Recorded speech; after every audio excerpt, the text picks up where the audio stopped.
Hi guys, welcome back to my channel. So guys, ನಮ್ಮ ಊರಾಗಾದ್ರೆ ಆರತಿ ಆದ್ರೆ ಆಗ್ತಾ ಇದಾವೆ ಗೈಸ್. ಸೊ ಬನ್ನಿ, ಗೆಟ್ ರೆಡಿ ವಿತ್ ಮೀ ಮಾಡ್ಬಿಡಣ. ಅಂಡ್ ನಾ ದೇವ್ರ ಕೂಡ ನಿಮಗ್ ನೋಡಿಸ್ತೀನಿ ಗೈಸ್. ಸೊ ಸೊ ಗೈಸ್, ಬನ್ನಿ ಲಿಪ್ ಲೈನರ್ ಅದೇ ಹಾಕ ಇಡಣ. ಸೊ ಗೈಸ್, ಇದಾರೆ ಹಾಕೊಳ್ಬಿಟ್ಟೆ. ಅಂಡ್ ಇವಾಗ ಲಿಪ್ಸ್ಟಿಕ್ ಹಾಕೊಂಬನ ಬನ್ನ. ಲೈಟ್ ಆಗಿ ಹಾಕಲ್ತಾ ಇದ್ದೀನಿ ಗೈಸ್, ಯಾಕಂದ್ರೆ ಲಿಪ್ ಲೈನರ್ ಕಾಣಿಸ್ಬೇಕಲ್ಲ. ಸೊ ದಟ್ಸ್ ವೈ ನಾನು ಲೈಟ್ ಆಗಿ ಹಾಕಲ್ತಾ ಇದ್ದೀನಿ.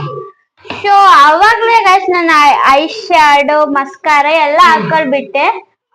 ಸೊ ನೋಡಿ ಗೈಸ್, ಅಂಡ್ ಬಟ್ಟೆ ಕೂಡ ಬಿಟ್ಟಿದ್ದೀನಿ. ಬನ್ನಿ ಡ್ರೆಸ್ ಚೇಂಜ್ ಮಾಡ್ಬಿಡಣ ಗಾಯ್ಸ್. ಇದೆ ಗಾಯ್ಸ್ ನನ್ನ ಔಟ್ಫಿಟ್, ಫುಲ್ ಔಟ್ಫಿಟ್ ಆದ್ರೆ ಆಮೇಲಿಂದ ನೋಡಿಸ್ತೀನಿ guys. So hairstyle, sorry guys, ಇಲ್ಲಿ ಚೈನ್ ಇದೆ ಗೈಸ್, ಅದನ್ನ ಹಾಕೊಳ್ಳೋಣ ಬನ್ನಿ. ಬ್ರಾಸ್ಲೆಟ್ ಇದು,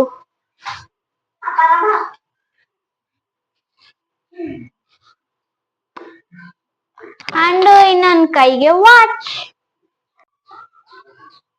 ಸೊ ಗೈಸ್, ಈ ಕೈಗೆ ಬ್ರಾಸ್ಲೆಟ್, ಈ ಕೈಗೆ ವಾಚ್ ನೋಡಿ ಗೈಸ್. ಆನ್ ಆಗ್ತಾ ಇಲ್ಲ, ಬೇಬಿ ಚಾರ್ಜಿಂಗ್ ಆಗೋಗಿರ್ತೈತೆ, ಚಾರ್ಜಿಂಗ್ ಆಗ್ಬಿಡ್ತೀನಿ. ಸೊ ನೆಕ್ಸ್ಟ್ ಇನ್ನ ಸರ ಹಾಕೊಳ್ಬಿಡಣ, ಎಲ್ಲ ಚಿಕ್ಕ ಬಿದ್ದೈತಿ. ಸೊ ಗೈಸ್, ಈ ಚೈನ್ ಆದ್ರೆ ಹಾಕೊಳ್ತಾ ಇದ್ದೀನಿ.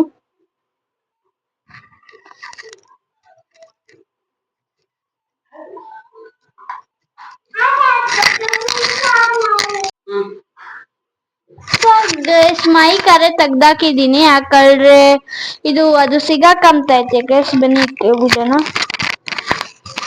ಸೊ ಇಕ್ಕ ಬಿಟ್ಟೆ, ವಾಯ್ಸ್ ಅರೆ ಕ್ಲಿಯರ್ ಆಗಿ ಕೇಳಿಸ್ತೈತೆ ಗೈಸ್. ಸೊ ಇನ್ನ ಹೇರ್ ಸ್ಟೈಲ್ ಒಂದೇ ಬಾಕಿ ಗೈಸ್, ಹೇರ್ ಸ್ಟೈಲ್ ಮಾಡ್ಕೊಬಿಟ್ಟು ನಿಮಗೆ ನಾನು ಫುಲ್ ಔಟ್ಫಿಟ್ ನೋಡಿಸ್ತೀನಿ. ಸೊ ಗೈಸ್, ನಮ್ಮ ಅಮ್ಮನ್ ಫೇಸ್ ರಿವೀಲ್ ಯಾರ್ಯಾರಿಗೆ ಬೇಕೋ ಕಾಮೆಂಟ್ ಮಾಡ್ಬಿಡಿ ಗೈಸ್. ಸೊ ಫೇಸ್ ರಿವೀಲ್ ಆದ್ರೆ ಮಾಡ್ಬಿಡ್ತೀನಿ, ಅಂದ್ರೆ ನಮ್ಮ ಅಪ್ಪನ್ ಫೇಸ್ ರಿವೀಲ್ ಕೂಡ ಮಾಡ್ತೀನಿ ಗೈಸ್. ಇದೆ ಗೈಸ್ ನಮ್ ಫುಲ್ ಔಟ್ಫಿಟ್, ಹೆಂಗಾಯ್ತಾ ಕಾಮೆಂಟ್ ಮಾಡ್ಬಿಡಿ. ಅಂಡ್ ಬನ್ನಿ ಹೋಗ್ಬಿಡೋಣ ದೇವಸ್ಥಾನಕ್ಕೆ.